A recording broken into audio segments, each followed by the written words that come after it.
Vice Chancellors and Directors present here, Senior Officers of President's Secretariat and Ministry of Education, esteemed guests.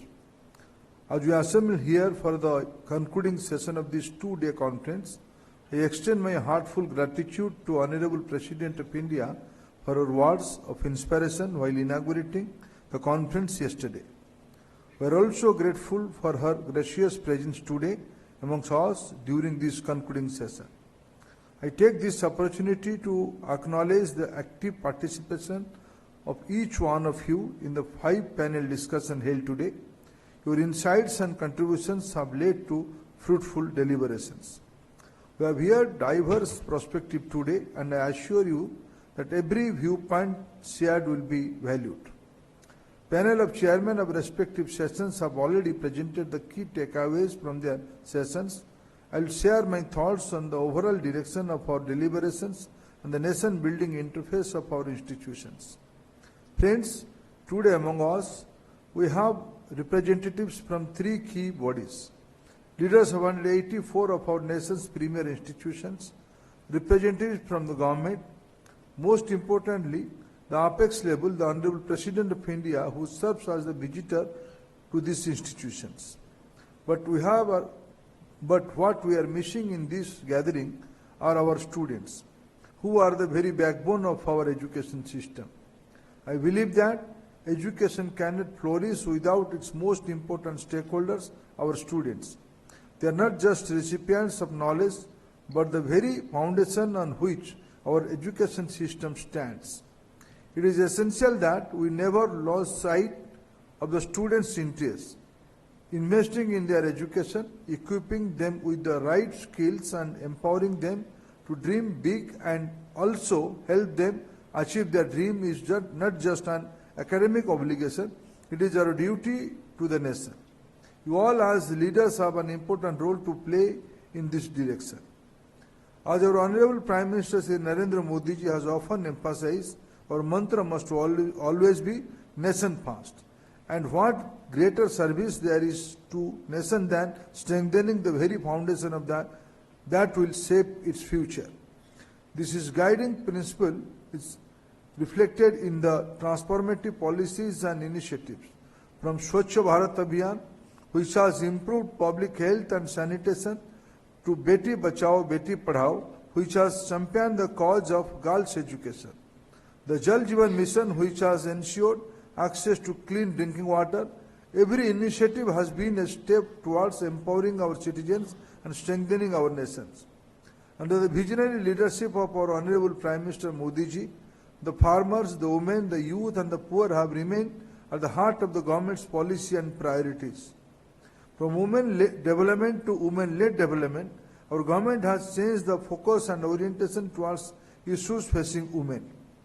We have passed the historic Nari Shakti Bandhan Adhiniyam to ensure that 1/3 of the seats in the Lok Sabha and state legislative assemblies are reserved for the women. On the economic front, our government has undertaken bold and transformative reforms to drive inclusive growth and empower every citizen. The Pradhan Mantri Jan Dhan Yojana laid the foundation of financial inclusion at an unprecedented scale, ensuring that even the most marginalized section of society have access to the banking services. By linking these accounts with Aadhaar and mobile numbers, we create the JAM Trinity, enabling direct benefit transfers that have eliminated middlemen, curbed leakages and ensured that every rupee of government welfare reaches its rightful beneficiaries.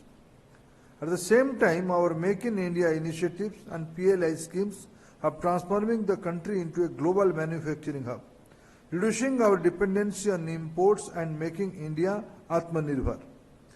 Through initiatives like Startup India, the government has created a thriving ecosystem that empowers young entrepreneurs. It provides them with financial and regulatory support and nurtures their ideas into successful ventures. Over the last 10 years, our government has worked tirelessly to unify the nation, harnessing the power of unity under the vision of Ek Bharat, Shrestha Bharat.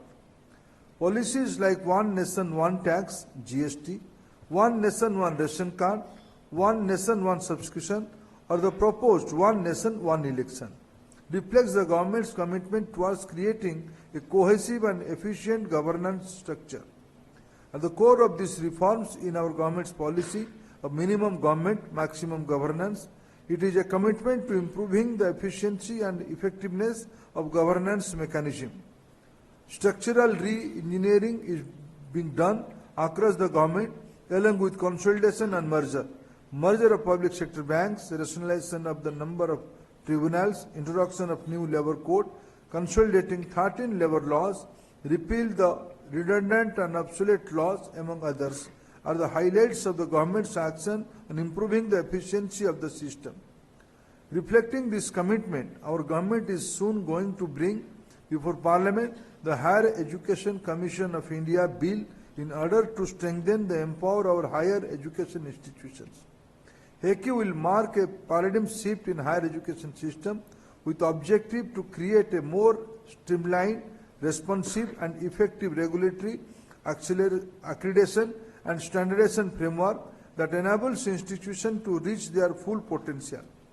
HECI is a key component of the NEP vision for higher education reform that has potential to drive the development agenda for a Vikasit Bharat.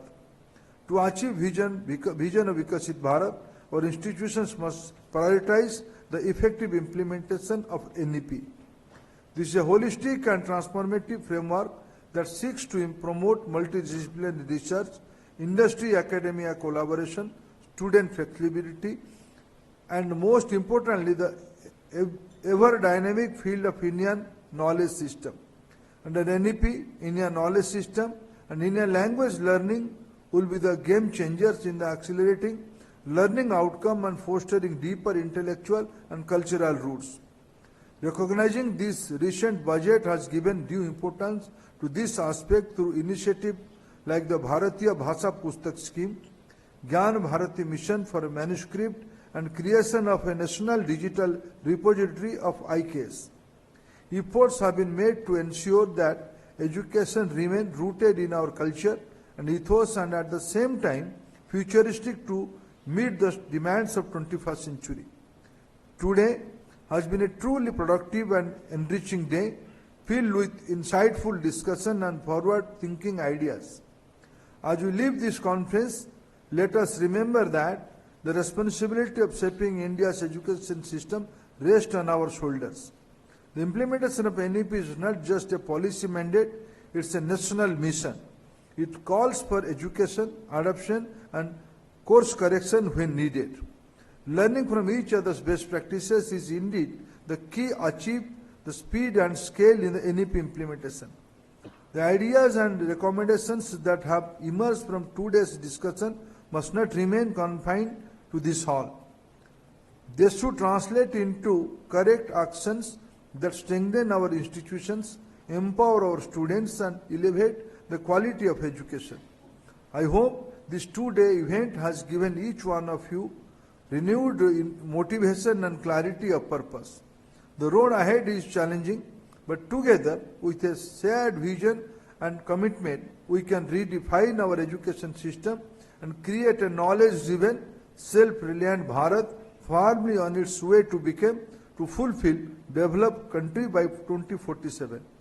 Let us move forward with urgency and determination, knowing that every step we take today is shaping the future of our nation.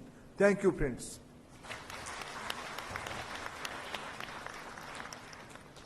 धन्यवाद मंत्री महोदय। अब हम 8वें visitors conference के concluding remarks के लिए माननीय राष्ट्रपति जी को सादर आमंत्रित करेंगे।